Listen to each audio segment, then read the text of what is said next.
1. Now these are the names of the children of Israel which came into Egypt. Every man and his household came with Jacob.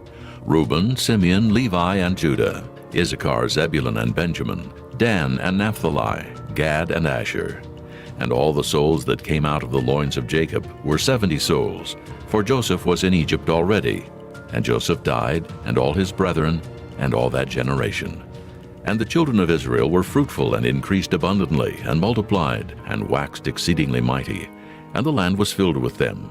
Now there rose up a new king over Egypt, which knew not Joseph, and he said unto his people, Behold, the people of the children of Israel are more and mightier than we. Come on, let us deal wisely with them, lest they multiply. And it come to pass, that when there falleth out any war, they join also unto our enemies, and fight against us, and so get them up out of the land. Therefore they did set over them taskmasters to afflict them with their burdens. And they built for Pharaoh treasure cities, Pithom and Ramesses.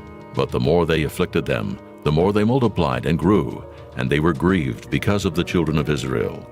And the Egyptians made the children of Israel to serve with rigor, and they made their lives bitter with hard bondage, in mortar and in brick, and in all manner of service in the field. All their service wherein they made them serve was with rigor.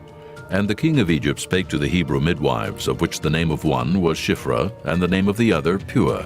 And he said, When ye do the office of a midwife to the Hebrew women, and see them upon the stools, if it be a son, then ye shall kill him. But if it be a daughter, then she shall live. But the midwives feared God, and did not as the king of Egypt commanded them, but saved the men children alive. And the king of Egypt called for the midwives, and said unto them, Why have ye done this thing, and have saved the men children alive? And the midwives said unto Pharaoh, Because the Hebrew women are not as the Egyptian women, for they are lively, and are delivered ere the midwives come in unto them. Therefore God dealt well with the midwives, and the people multiplied and waxed very mighty. And it came to pass, because the midwives feared God, that he made them houses.